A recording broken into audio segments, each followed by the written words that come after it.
بسم اللہ الرحمن الرحیم۔ پانی کے علاوہ کسی نجس چیز کو پاک کرنے کے اور بھی طریقے ہیں۔ زمین ان پاک کرنے والوں میں سے ایک ہے۔ زمین کا مطلب ہے مٹی، ریت، پتھر، اینٹ یا اس جیسی کوئی چیز۔ زمین آپ کے جوتوں کے نچلے حصے کو پاک کر سکتی ہے، بشرط یہ کہ فرش صاف اور خشک ہو، نجاست چلنے سے دور ہو اور نجاست زمین سے ہی لگی ہو۔ مثال کے طور پر آپ چل رہے تھے اور زمین پر پہلے سے موجود پیخانے پر قدم رکھا، آپ کے جوتے کا نچلا حصہ نجس ہو گیا۔ اب آپ مٹی یا ریت پر چلتے یا مس کرتے ہیں یہاں تک کہ نجاست دور ہو جائے، تو اب جوتے کا نچلا حصہ پاک ہے۔ لیکن اگر نجاست اس جوتے پر آ گئی جو پہلے سے زمین پر نہیں تھا، مثلاً آپ کا خون بہہ رہا تھا اور وہ جوتے کے نیچے جا گرا، تو زمین اسے پاک نہیں کر سکتی۔ نوٹ: قالین یا گھاس پر چلنے سے جوتا پاک نہیں ہوتا۔ نیز زمین ہمارے جسم کے دوسرے حصوں یا کپڑوں کو پاک نہیں کرتی ہے۔ سورج زمین، عمارتوں اور دیواروں کو پاک کر سکتا ہے، بشرط یہ کہ وہ تر ہوں اور نجاست دور ہو جائے اور کوئی چیز دھوپ پڑنے میں رکاوٹ نہ بنے۔ استحالہ بھی پاک کرنے والوں میں سے ایک ہے، یعنی اس نجس چیز کا وجود بالکل ایک اور مختلف چیز میں تبدیل ہو جائے۔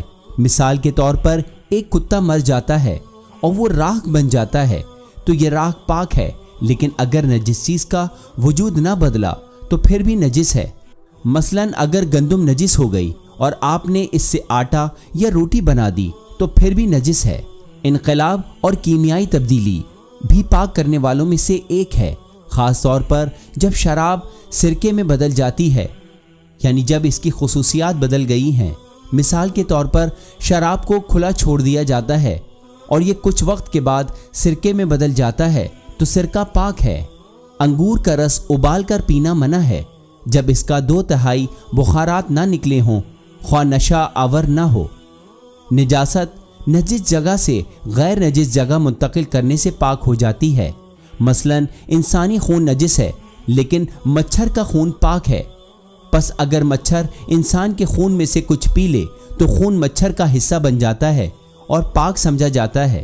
اگلی پاک کرنے والی چیز کو طبیعت کہتے ہیں، یعنی جب کوئی نجس چیز پاک ہو جاتی ہے تو اس سے وابستہ چیز بھی پاک ہو جاتی ہے۔ مثال کے طور پر جب شراب سرکے میں بدل جاتی ہے تو اسے پاک سمجھا جاتا ہے۔ اسی طرح اس سے منسلک برتن بھی پاک ہو جاتا ہے۔ یا آپ نجس قمیص کو دھو رہے ہیں، جب قمیص پاک ہو جائے تو آپ کے ہاتھ بھی پاک ہو جاتے ہیں۔ وہ خون جو کسی ایسے جانور کے جسم کے اندر رہ جائے جسے کھانا جائز ہے اور اسلامی شریعت کے مطابق ذبح کیا گیا ہو تو وہ خون پاک ہے۔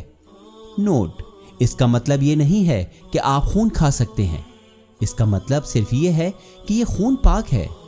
عین نجاست کا زائل ہو جانا: اگر آپ کی ناک، کان یا منہ کے اندرونی حصے نجس ہو جائیں تو نجاست دور ہونے کے بعد وہ پاک ہو جائیں گے، اور جب تک خون نہ نکلے اسے پانی سے دھونے کی ضرورت نہیں، یہ صرف جسم کے ان حصوں کے لیے مخصوص ہے۔